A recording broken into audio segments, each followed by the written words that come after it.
Hello and welcome to the National Secular Society podcast. I'm Chris Sloggett, Communications Officer at the NSS. This is a special edition of our podcast to follow up on Secularism 2019, our conference which brought together more than 200 people on Saturday the 18th of May in London. The conference explored what the term religious freedom really means, what reasonable limits can be placed on it, and how to ensure it's defended equally for everybody. Our speakers addressed subjects including freedom of expression, children's rights, and the relationship between religious orthodoxy and religious freedom. So in the interest of full disclosure, I'll say now that unfortunately I had to miss the conference myself. So my colleagues who are there are going to tell me and you what they've taken away from it. I'm joined by Megan Manson, who's our campaigns officer and was in charge of organising the event. Hi. Alastair Lichten, our head of education. Hello. And our membership officer, Helen Nicholls. Hello. So, Megan, let's start with you. If you just tell us one thing that you took away from the day. I think the clue's in the title, Reclaiming Religious Freedom. This was an opportunity to really clear up some of the confusion about what's meant by that. And I think the conference really helped to do that. So this conference emphasised that secularism is about protecting freedom of belief, and that includes non-belief, for everyone, rather than just a privileged few. And that religious freedom isn't an absolute freedom at all. It's important to discuss when freedom of religion needs to be restricted. And we established that religious freedom ends where the human rights of others begin. Very interesting. So, Alastair, you were saying that the subject of conspiracy theories came up in a couple of the talks. That isn't something we tend to think about regularly in our day-to-day work. Yes, this is something I was thinking of and really came about from some of the side conversations I was having with the other delegates. It wasn't something I had previously considered, and I'd say it's more a different way of thinking about some of these debates rather than a new phenomenon.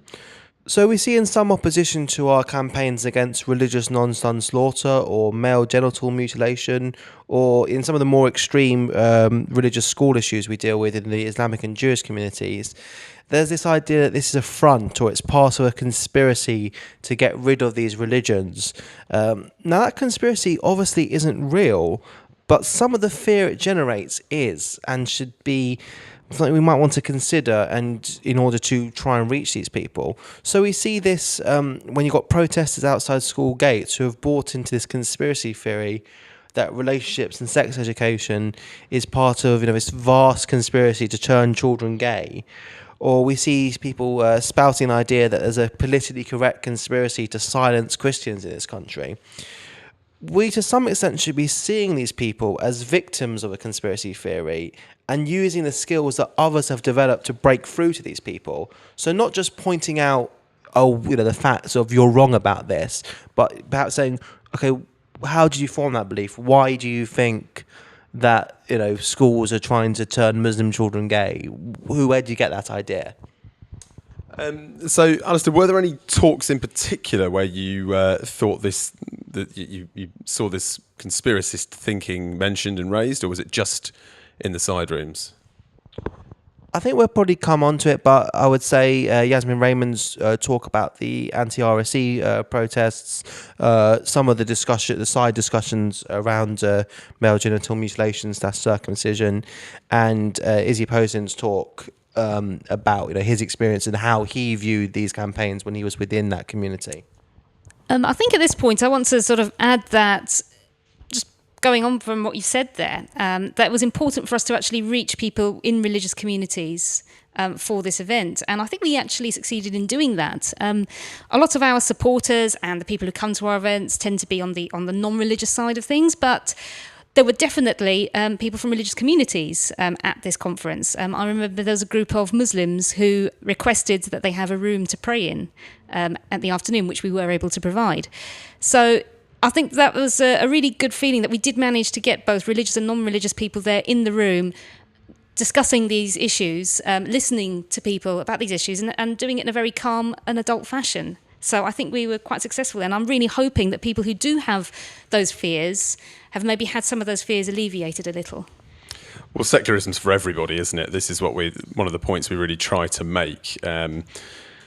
Yeah, it's often sort of painted as an atheist movement, and of course, many of our supporters are inevitably atheists. But at the same time, religious freedom, if we apply it in a sort of equitable way and apply it to everybody, does protect the religious as well, so long as people follow the law and appreciate that law is drawn up on reasonable grounds and guards everybody's rights equally. So I wanted to pick up on that conspiracy theory point as well that Alastair made. It does feel to me like there's a bit of a link between conspiracist thinking and anti-secularist sentiment. So, for example, at the moment there's quite a lot of attention in America on the anti-vaxxer movement, the anti-vaccination movement. And this movement seems to have sort of shifted its focus recently. It's always peddled junk science, but now it seems to be putting quite a lot of emphasis on demanding religious opt-outs from laws which everybody else has to follow. And if you look at something like the Hindu nationalist movement in India as well, that's very anti-science as well. This all seems to be part of a kind of ultra-individualistic way of looking at the world, so where you can justify almost anything on the grounds that it's in line with your personal beliefs. And in the case of vaccinations, it's endangering children's lives. The US is now suffering its worst measles outbreak for at least 25 years. Sorry, I wasn't quite... And I think that's something, sorry to interrupt, but we need to look at in this country as well. When you have illegal unregistered faith schools and children inaccurately recorded as being home educated when they're in fact attending these institutions, they're a group I think are particularly at risk of not being immunised because of so much of our immunisation process is delivered through schools. And I know this is something that we've covered in our response to the consultation on elective home education, which we'll be reporting on the next couple of weeks. Yeah, it's often very easy to forget people who are in these sort of conservative religious communities, and they're often sort of dismissed thanks to the bigotry of low expectations, aren't they, as just sort of one homogenous block who all think the same. And actually, people's rights within those communities, if you do want to use that word, are often forgotten and do need to be protected. Now, perhaps we'll turn to Helen next. You enjoyed a talk by Izzy Posen, so this is sort of leading on from what we just said actually about illegal and unregistered schools. He's a very articulate young man who dissented from his strict upbringing in an ultra-Orthodox Jewish community. He attended an illegal, unregistered school where corporal punishment was routinely used, especially to silence children who asked questions. He's now the president of Bristol University's Free Speech Society. What was it that impressed you in particular, Helen? One thing that impressed me a lot was the fact that he said his own family was so strict, he had very little education, even by the standards of that community, and yet he eventually managed to teach himself English, and then within a few years of leaving the community, he had managed to get his education. Bearing in mind he had no GCSEs, no A-levels, he managed to get to the point where he was ready to go to university. And he's studying physics. I think physics and philosophy is doing some quite difficult subjects. So it's incredible the way he's managed to do that. And I think his situation does demonstrate one of the key issues with religious freedom, which is where a parent's right to bring up their children in a religious tradition ends with the child's right to something else, in this case the child's right to an education. And it's clear that there are parents who will try to bring up their children in a way that will ultimately stop them from making decisions to leave the group later by not teaching them English and ensuring they don't have the kind of education that will make it easy to get a job in later life. And it's important the government don't turn a blind eye to this. Yeah, this is an important part of our work, isn't it? Alastair, as our head of education, is there anything, you were talking about illegal and unregistered schools with the vaccination point. Is there anything else you wanted to add on this? I think I'll just say that an important part of our response to this needs to be shifting the narrative to be talking about children's rights and children as independent right holders. Obviously, parents have the right to raise their children in accordance with their religion or belief, but that's not unlimited. Children also have independent rights to not have their chances in life shut down unnecessarily, and particularly have the right to an education. Yeah, it's an important part of what we need to stress, isn't it? And I suppose I would add, a sort of former teacher myself, my thinking on this is always that we should be enabling children to grow up and develop their own religious views and beliefs in their own time when they're mature enough, and not essentially trying to push a particular religious worldview on them.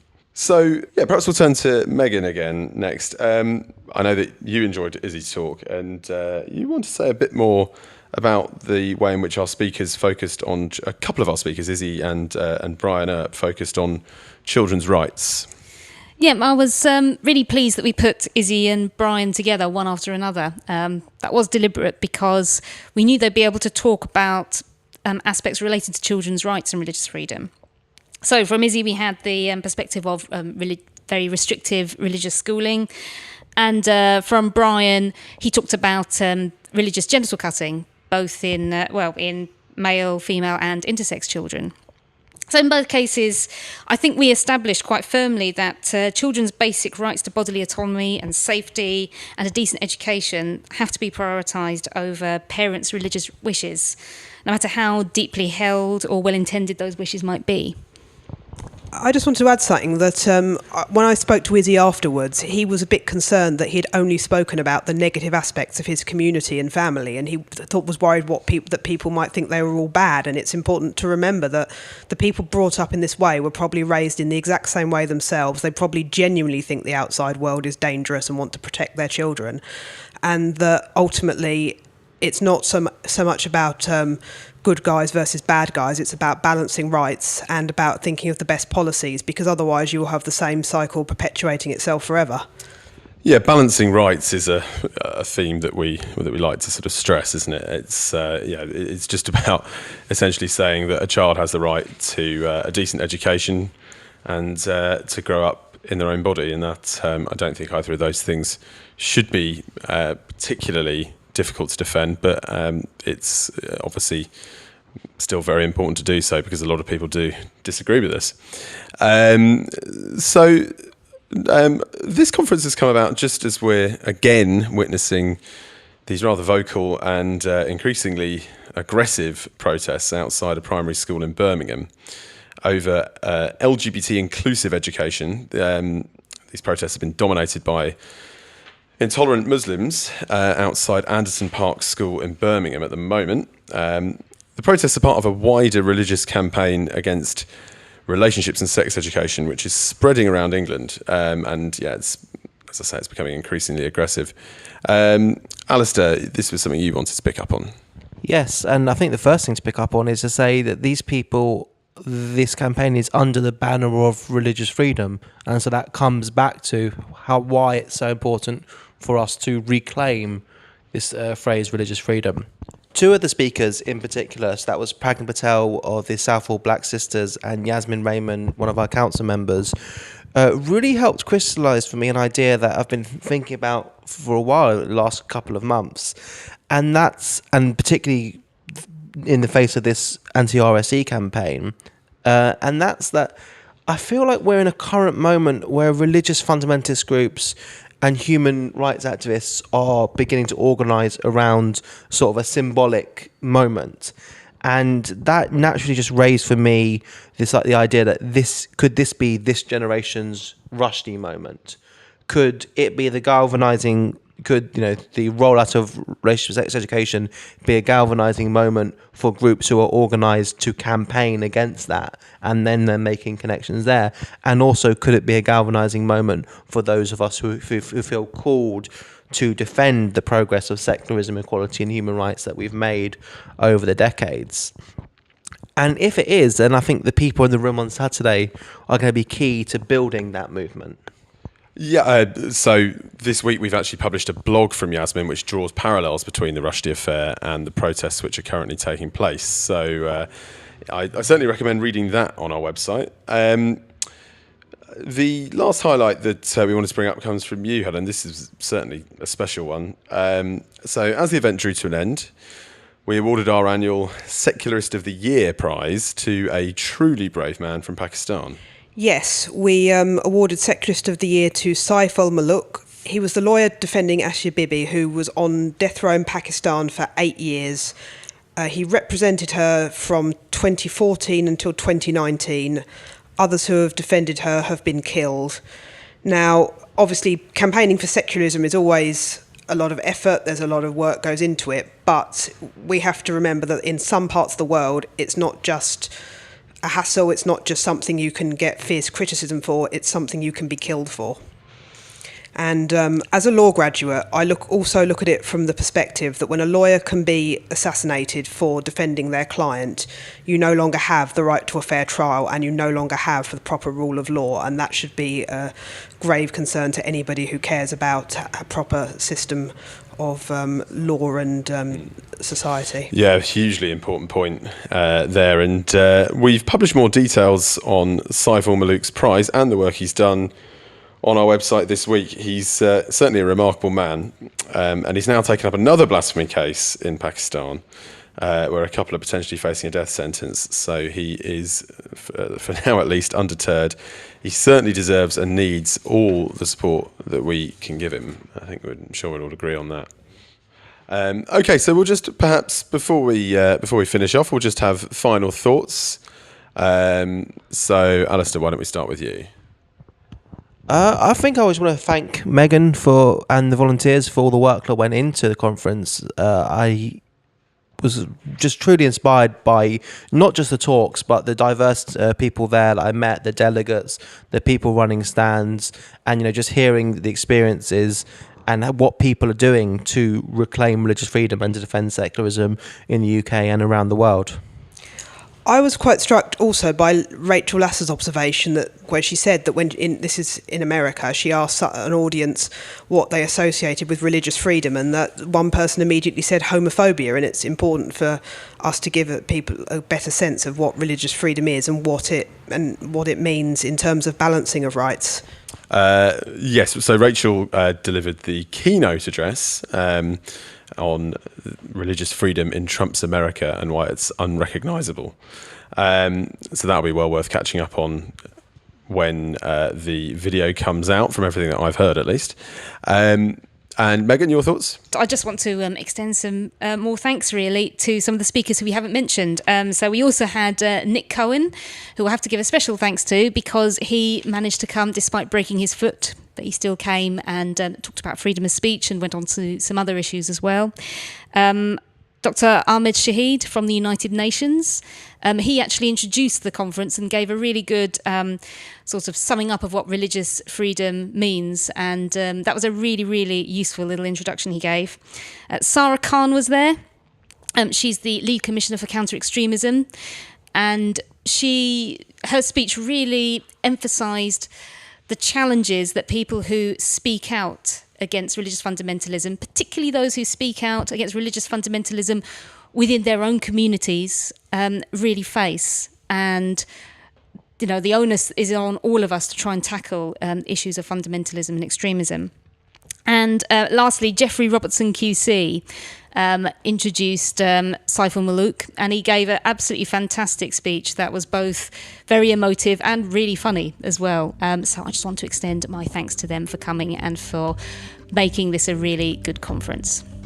So thank you all for joining us, and thanks also to everyone who came to Secularism 2019.